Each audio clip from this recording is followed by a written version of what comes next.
What's up, everybody? It's DarkCon. This show is brought to you by patrons like you, Cat Chat, Mikhail the Stray Cat, and The Conundrum. If you're interested in supporting the channel yourself and obtaining some possible benefits, link for my Patreon is down below. As you all likely have heard, there was a shooting that happened in Atlanta, Georgia, and then not even a week later in Boulder, Colorado. And from it, the gun debate has been revived in full force as Democrats and leftists, predictably so, are calling for more gun control. There's also the race and racism debate being lit up from these recent events as well, and if you're curious about how I and the rest of my co-hosts feel about that side of things, go watch the last episode of Strikeforce, link down in the description box below. But for right now, we're just going to stick to the gun issue. And if you did tune into that episode, you'll know that our condolences go out to the victims of the two shootings and everyone related to them.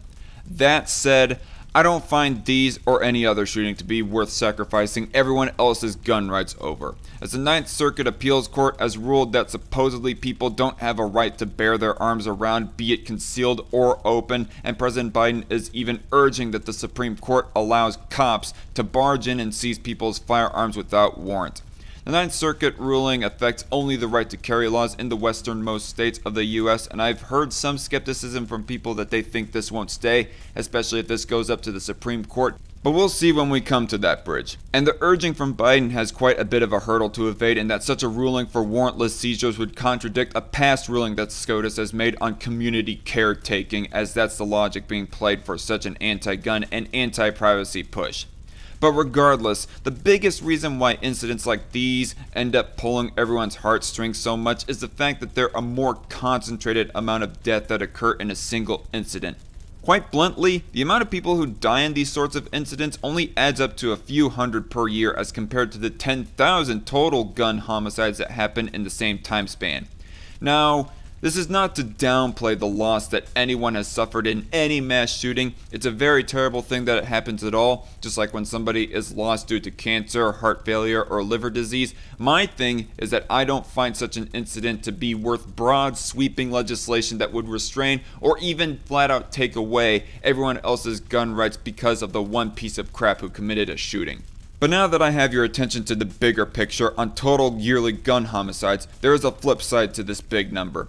While it's a sad moment that anyone would lose their life to a killer, it would also be a sad moment that anyone would lose their right to protect their own life from a killer. As the way that the professionals define self-defensive use of a gun as the use of a firearm to protect and defend oneself, family, others, and or property against crime or victimization. Self-defensive gun use is estimated to be as high as 2.5 million a year. Way more than how many gun homicides happen per year.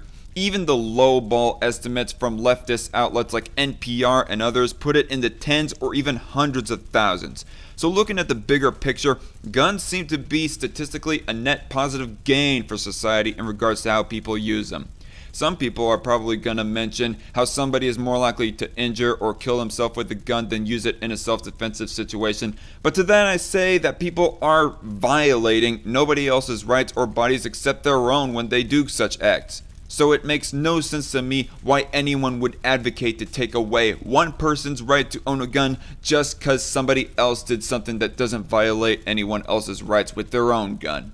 But even putting stats aside, I still ultimately advocate for gun rights on the ethicality side of it. It's still unethical to be taking away someone else's right to own and operate a tool when just mere ownership by itself doesn't violate anyone else's rights. Not to mention the necessity of them to keep a plausibly tyrannical government in check. And as shown in recent years, I'm more concerned about an overreaching government than a singular psychopath on a killing spree. And even with the psychopath, I like to own a gun to defend myself. I'm sure a lot of people would agree.